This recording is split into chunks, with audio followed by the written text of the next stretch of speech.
but because this is a global initiative and we have to be part, okay? Because it has impact on our economy, it has impact on jobs, it has impact on our society.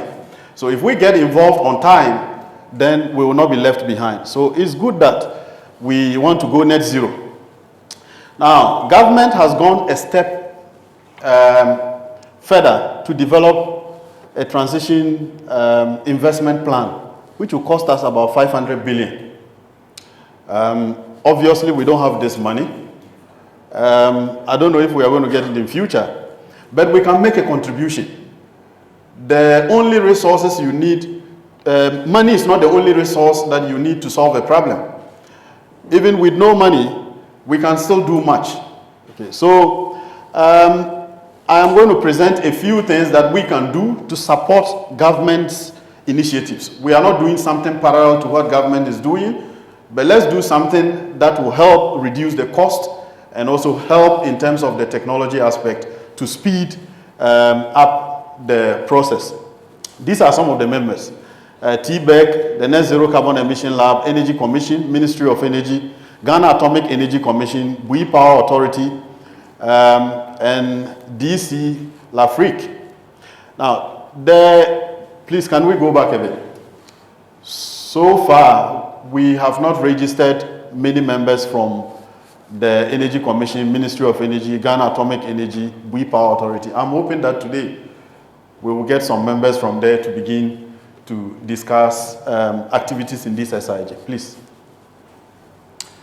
Now, the first or the key output that we have in the country plan is interactive greenhouse gas emission map. Ghana has been reporting its greenhouse gas emission, I think, back about 1980 or so, the data that I have. And we've been doing this, but we are very much aware that there are a lot of aspects of our economy that are not reporting their emissions, and even if they are doing so, they are not doing it according to the greenhouse gas protocols. Then, number two, we also do not have a panoramic view of our emissions. So if I say that Ghana's emission this year was, let's say, 50,000 tons of CO2, where are they coming from? How much is the Ashanti region contributing to it? We are at KNUST. How much are we contributing to the national emissions? We don't have that view. This will provide that, so that you look at Ghana map, and on that map, you see where our emissions are, you see the hot spots, and so that if you want to develop a mitigation plan, you know where to start from. Okay, so the key outcome will be that the map will provide policymakers, researchers, and the public with a clear view of emissions hotspots, trends, and areas for targeted action. We have started the KNUST Net Zero Emission Project. The idea is that charity begins at home. So KNUST, first of all, we want to conduct a thorough emission assessment and be able to build the kind of map that we expect the country to have, so that in KNUST you can also point where our emission hotspots are and which departments, for example, are contributing more and those contributing less, so that we can track. And once we can do that, we are able to deploy it to other aspects of our country. Please. Yeah, so the second key output we are looking at is emission monitoring and forecasting. Ghana, we have decided, as I said, to attain net zero by 2070. Where are we today? What is the gap between our emissions and mitigation today? When would we be? What if we were even net zero today? We might not know, because we have not done that tracking. Okay, so after we've been able to display our emissions, there should be a sort of system that helps us to track, so that at every point in time we can all look at it and say, okay, this is where we are and this is where we are going. This is how well we are doing, and this is what we can do to improve. Okay, so the expected outcomes here will be the monitoring framework, which will enable evidence-based decision-making. Okay, it is okay to invest into emission mitigation activities like the clean cooking, green hydrogen, electric vehicles is good. But we should be able to measure the contribution they are making to our emission reduction efforts so that we are able to improve from there. The ongoing activity we have is an AI-powered net zero emission tracking project. This is being handled by one of my postgraduate students. He's trying to look at a way that we can develop a web-based system for tracking Ghana's net zero ambition. Please, let's move on to the next one. The next output is methane management framework. I'm a petroleum engineer. I know that our industry contributes most to greenhouse gas emission. So if something is going to change in terms of our emission reduction, it has to come from the same industry. The industry has to take responsibility. Methane emission is one of the most frightening aspects of greenhouse gas emission globally. And so we want to tackle that. This aspect, we want to conduct a comprehensive carbon intensity assessment of the local oil and gas industry. We've started that already. Okay, and then we can propose some mitigation plans. You can't force an oil company to decarbonize. But if they see that you know exactly what is going on there and the public knows, they want to do something about it. So that is the aspect that we can play. The expected outcome is a panoramic view of the carbon intensity of the industry. If you ask a typical company, and this is not an ordinary person on the street, if you produce a barrel of oil from, let's say, the 10 field, how much of CO2 or greenhouse gas emission comes with it? They don't know. I'm not saying they are ignorant of it. No. It hasn't been important for them to know.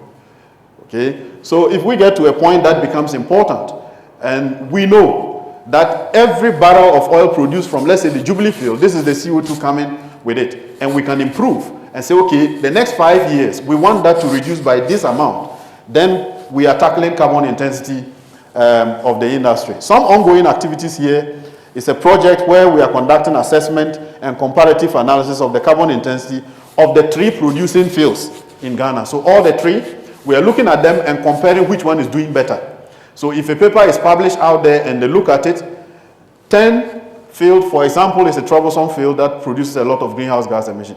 So if someone is a producer or an operator from Jubilee field looks at it, he will say, oh, 10 is doing better than me, so I've got to also do something so that I can catch up. Then the 4th one is industrial decarbonization solutions. We are going to industrialize as a country. We can't develop without it. And to industrialize, you need energy. The most affordable and reliable energy we have today is fossil fuels. We just have to find a way to use it without the emissions that comes with it. Without it, we can't industrialize. Without industrialization, we continue to sell raw materials, and it will be difficult for us to get out of where we are right now. So we are proposing carbon capture, utilization, and storage. For now, it is very expensive. But we are not asking government to put money into it. What we are asking for is, as a country, let's find out if we have facilities here that we can store CO2 in them safely. If they exist, let's develop a map of them. The same way we have oil blocks that we sell today, or we advertise and companies bid. In future, they will bid for blocks for CO2 storage. And then in that time, investors will come and invest in them. There will be industries that will be built here, and those industries can produce goods without polluting the environment. We are talking about Petroleum Hub Corporation. Great. We are looking at about 5 oil refineries. This is huge. Fertilizer producing facilities and all that. They are going to produce large point source emission.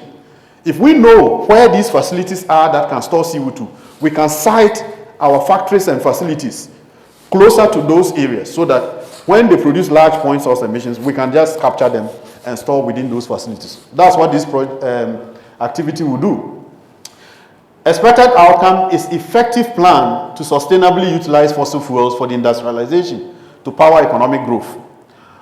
Now, an ongoing activity that we are currently doing is the CO2 storage resource assessment project. We are doing this in collaboration with GMPC to assess the facilities that we have. We have 4 large basins. Let's see if we can find suitable storage facilities there for CCUS. Okay, so these are some challenges that we have right now. We need strong, inclusive SIG team. All the companies and institutions that we mentioned, we need people from there. You can't solve this problem just as a university. Now, what can we do? We can intensify publicity and registration. That's why we are here. Funding for preliminary data collection. I'm glad that my boss here announced that we can access some small funding for data collection, at least to prove concept. So we will explore that. And then finally, we need support from industry and government. We don't want to do something parallel to what government is doing. We want to be part of the process. We want to make a small contribution, as much as we can make. And that is what we see. Okay. Yeah, so I don't think I need to go through this. I've said everything here already. I'll just look at the last sentence. This SIG will need funding opportunities to attract diligent and gifted postgraduate students. All the things I've mentioned here are difficult to do. They require high technical skills. And if we have funding, we can attract very good students to do them. Thank you.